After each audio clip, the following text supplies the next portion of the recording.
غلط ہے, یہ چورن بیچ رہا ہے, منجن بیچ رہا ہے, اس کو بھی کچھ نہیں پتا, مجھے کیا ہے.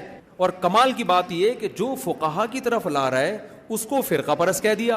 میں اگر کہتا ہوں ابو حنیفہ کو فالو کرو کیونکہ بر صغیر میں جب سے اسلام آیا انہی کو فالو کیا جا رہا ہے, تاکہ فرقواریت نہ پھیلے, کسی ایک کو تو فالو کرنا ہے نا قرآن و حدیث کی تشریح میں, قرآن و حدیث میں نہیں. قرآن و حدیث میں تو نبی کو فالو کرنا ہے, لیکن جب تشریح میں اختلاف ہوگا تو پھر کسی ایک مجتہد کو تو فالو کرنا ہے نا آپ نے. اس تشریح میں ہم آج کے پروفیسروں کی تشریح مانیں یا ان کی مانیں؟ تشریح کی بات ہو رہی ہے. قرآن و سنت کے دو مطلب ہیں, تو ہم کون سا والا مطلب لیں؟ اس کی بات ہو رہی ہے. تو اب پوری جب سے اسلام آیا بھائی فقہ حنفی آیا ہے, کچھ 1.5 انچ کی دوسری مسجد ہم کیوں بنائیں یہاں پہ؟ لیکن اگر کوئی دوسرے فقہ کا ہے تو وہ بھی ہمارے لیے قابل احترام ہے. کوئی شافعی ہے, میں تو 20-30 سال میرے شافعیوں میں گزرے ہیں, یہ بھی ٹھیک ہے یار. یہ فرقہ پرستی نہیں ہے, لیکن اس کو کیا کہیں گے؟ فرقہ پرستی. اور جو ہر آدمی تھوڑے دن میں اٹھ کے ایک نیا فرقہ لانچ کر رہا ہے اس پہ لیبل لگائے گا صرف قرآن و حدیث, باقی کوئی نعرہ میں نہیں لگاتا. اور ان میں سے ہر آدمی کا یہ نعرہ ہوگا اور ہر ایک کی رائے دوسرے سے مختلف. آپ پنجاب جاؤ, قرآن و حدیث کا لیبل لگانے والوں میں 20-30 فرقے ملیں گے آپ کو. لیبل سب نے کیا لگائے ہوئے ہیں؟ وہ الگ مسئلہ بیان کر رہا ہے, اس کی تشریح الگ ہے, اس کی تشریح الگ ہے, اس کی تشریح الگ ہے, اس کی تشریح الگ ہے, اس کے طلاق کے مسئلے. طلاقوں میں اتنے اختلاف ہے نا. آپ اگر 3 طلاقیں دیتے ہو, حنفی کے پاس جاؤ گے, وہ تمام ائمہ متفق ہیں کہ بھئی 3 کتنی ہوتی ہیں؟ 3.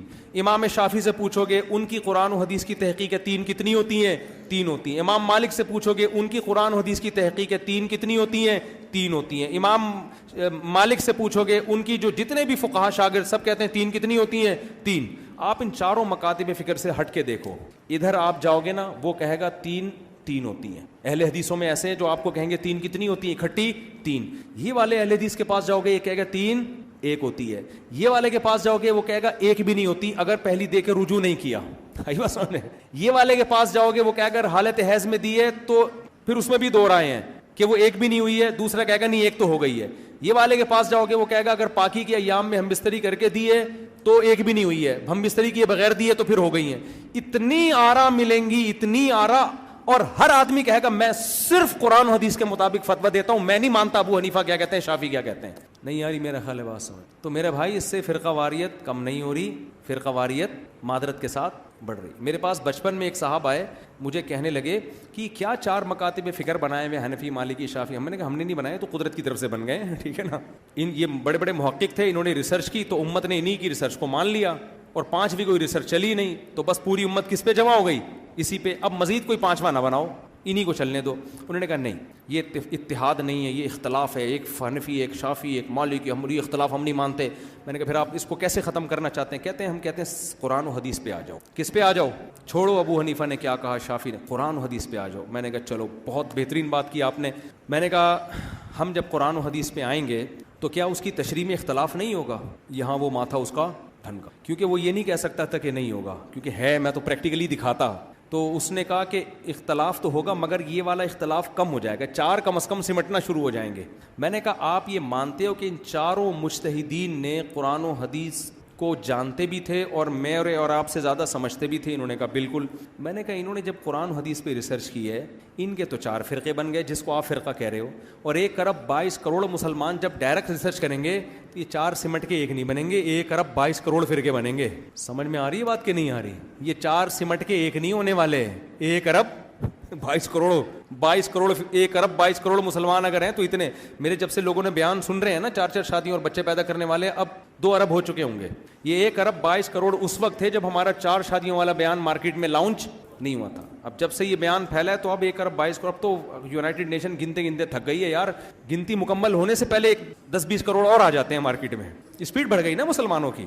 تو یہ خیر ایک مزاح ہے, اس کو سیریس نہ لیں, ٹھیک ہے نا. تو اور ابھی اور بڑھے گی اسپیڈ جی اچھا خیر. تو اب اتنے فرقے, اور آپ دیکھ لو ان اسکالرز کے حالات دیکھ لو یار. تو یہ بھی ایک طریقہ ہے اسلام سے ہٹانے کا کہ میں جو کہہ رہا ہوں قرآن و حدیث وہ ٹھیک ہے.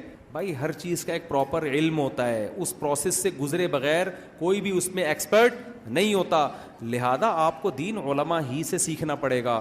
اور جو پہلے کے علماء تھے وہ زیادہ قابل تھے, بعد والے پہلے علماء کو فالو کریں گے تو قرآن و حدیث پہ چلیں گے, نئی چیز مارکیٹ میں لائیں گے تو قرآن و حدیث پہ نہیں چلیں گے. میں بڑا مشہور ہوں لوگوں میں کہ فرقہ پرست آدمی ہے, مقلد ہے. میں لوگوں سے کہتا ہوں شکر کرو میں ایک فقہ کو فالو کرتا ہوں, اگر میں فالو نہ کر رہا ہوتا نا تو میں اپنا نیا فرقہ اب تک مارکیٹ میں لا چکا ہوتا. میں پابند ہوں ایک فرقہ کو فالو کر. میری اگر تشریح میں دماغ میں کچھ آتی بھی ہے میں وہ نہیں بتاؤں گا لوگوں کو. میں کہوں گا یار امت نے جو سمجھا ہے میں وہی بتاؤں گا لوگوں کو. اپنی تو ریسرچ ہم لاتے ہی نہیں مارکیٹ میں, کیونکہ محققین ہم سے بڑے بڑے پیدا ہو کے جا چکے ہیں, انہی کی تحقیق رکھتے ہیں. اب جو اپنی تحقیق لا رہا ہے وہ فرقہ پرست ہے, جو آپ کو اسلاف کی طرف لے کے جا رہا ہے وہ فرقہ پرست نہیں ہے. دوسرا, آپ کہہ سکتے ہو حنفی ہے نا اس لیے فرقہ پرست ہے. فرقہ پرست میں جب ہوتا ہے جب میں شافعی کو غلط کہتا, میں مالکی کو غلط کہتا, میں کہتا ہوں وہ بھی صحیح ہے. وہ فرقہ پرست جو کہہ رہا ہے میں ٹھیک ہوں باقی سارے کیا ہیں, غلط ہیں, وہ نفرتیں پھیلا رہا ہے. تو یہ بھی ایک لیبل ہے قرآن و حدیث, قرآن و حدیث. ٹھیک ہے مانتا ہوں علماء میں غلط بھی ہیں, 2 نمبر بھی ہیں, فرقہ پرست بھی ہیں, لیکن میرے بھائی ایسے تو ہر چیز میں 2 قسم کے. میڈیکل سائنس ڈاکٹر کی فیلڈ ہے, اس میں 2 نمبر بھی ہیں اور 1 نمبر. 2 نمبر کی وجہ سے آپ کو اب میں خود کتابیں پڑھ کے تحقیق کروں گا کہ گردے سے پتھری کیسے نکالنی ہے. او بھائی جب ڈاکٹر ہے نا تو ڈاکٹر ہی کا کام ہے, اگر 2 نمبر ڈاکٹر ہے تو 1 نمبر کے پاس چلا جا. کیا خیال ہے؟ ایسا تو نہیں ہوتا نا کہ سارے ڈاکٹر ہی غلط ہو جائیں. اگر حکیم 2 نمبر ہے تو 1 نمبر بھی ہے. یونیورسٹیوں میں آپ کا تعلق ٹیچنگ سے ہے, اکثر لوگ یہاں پہ بیٹھے ہیں تو پروفیسروں میں کچھ دیانتدار بھی ہوتے ہیں اور 2 نمبر بھی ہوتے ہیں. ہمارے اسکول میں ایک ٹیچر تھے, فزکس پڑھاتے تھے بڑی دیانتداری کے ساتھ. سب طلبہ کہتے تھے یار یہ بہت نیک ٹیچر ہیں, بہت محنت سے پڑھاتے, مطالعہ کر کے آتے تھے, بڑی انہوں نے پورا سبق تیار کیا ہوا تھا. ایک ٹیچر ایسے تھے بالکل بھی نہیں پڑھاتے تھے, آ کے نا ٹانگ پہ ٹانگ رکھ کے کرسی پہ ایسے بیٹھ جاتے, گپے ماری ادھر ادھر کی. جب 2 مہینے کی چھٹیاں ہونے والی ہوتی تو کہتے کتاب نا یہاں سے لے کے یہاں تک لکھ کے لے آنا, ٹھیک ہے نا, اور میں نے یہاں تک پڑھا دیا. یہ 2 نمبر ہی ہوئی نا. اب میں کہوں چونکہ یہ 2 نمبر ٹیچر بھی اسکول میں ہیں, لہذا میں ٹیچر سے تو اب پڑھوں گا ہی نہیں. یہ ٹیچر چونکہ 2 نمبر ہوتے ہیں, میں ٹیچر سے نہیں پڑھوں گا. میں ایسا کروں گا کہ میں فزکس کی کتاب بس گھر میں لے کے بیٹھ جاؤں گا, تو دنیا کہے گی یہ ادارے بلا وجہ فالتو بنے ہیں. ٹیچر کو بلا وجہ کا خرچہ گورنمنٹ اٹھاتی ہے یا پرائیویٹ اسکول اٹھاتے ہیں, اس لیے اٹھاتے ہیں نا کہ کتاب کے لیے ٹیچر کی مدد چاہیے. تو اگر یہ 2 نمبر ہے تو بھائی وہ والا 1 نمبر بھی تو ہے نا, تو اس کتاب کے لیے بھی کوئی اچھا ٹیچر تلاش کر لو. اسکول اچھا نہیں ہے دوسرا اسکول تلاش کر لو. تو یہ بھی آج کل کے ایک اسکالرز آ رہے ہیں مارکیٹ میں, جو میں کہہ رہا ہوں وہ صحیح ہے باقی سب کیا ہے غلط. جب ان کو کہا جائے کہ وہ اتنا بڑا آدمی کیسے غلط کہہ سکتا ہے, تو بڑے چھوٹے کی بات نہیں ہے بھائی, دلیل کو دیکھو. بھائی غامدی صاحب سے کسی نے سوال پوچھا کہ آپ کہتے ہو کہ شادی شدہ عورت کو اسلام میں رجم نہیں کیا جائے گا اگر وہ زنا کرتی ہے, تو یہ تو چاروں بڑے بڑے ائمہ متفق ہیں کہ شادی شدہ عورت اگر زنا کرتی ہے یا مرد زنا کرتا ہے اسلام میں اس کی سزا کیا ہے, رجم ہے نا. یہ تو چاروں ائمہ کا, سارے صحابہ اس پہ متفق ہیں, کسی ایک کا بھی اختلاف نہیں ہے. تو غامدی صاحب نے جواب دیا کہ میں دلیل کو مانتا ہوں, میں کسی اسکالر کی بات نہیں سن. اصل میں یہاں بھی جواب گھما دیا ہے. اس خاتون کا سوال یہ نہیں تھا کہ آپ دلیل کو مانتے ہیں یا کیا کرتے ہیں, یہ اصل یہ تھا کہ جو دلیل آپ کی سمجھ میں آ رہی ہے یہ ان اتنے بڑے بڑے اسکالرز کی سمجھ میں کیوں نہیں آئی. اس کا جواب یہ ہونا چاہیے تھا کہ وہ سارے بے وقوف ہیں, میں کیا ہوں, عقل مند ہوں. اب یہ جواب مارکیٹ میں چلتا نہیں ہے, غامدی صاحب نے جواب گھما دیا, اور اکثر محترم اسی طرح جواب گھما رہے ہوتے ہیں باتوں میں. انہوں نے جواب گھما دیا کہ میں دلیل کو مانتا ہوں, لوگوں میں کلیپنگ ہو گئی, بھائی دلیل تو یہ, باقی یہ نہیں دیکھتے کہ کس نے کیا کہا, ٹھیک ہے نا. تو اصل سوال یہ ہے, آج کے اسکالر جو آپ کو اسلاف سے ہٹا رہے ہیں, نام ایسے خاندانی رکھے ہوئے, جو اسلاف سے ہٹائے گا وہ اپنا نام سلفی رکھ لے گا. اسلاف سارے 3 طلاق کو 3 کہتے تھے, سلفی سارے 3 طلاق کو 1 کہتے ہیں. کوئی ایک اسلاف میں مجھے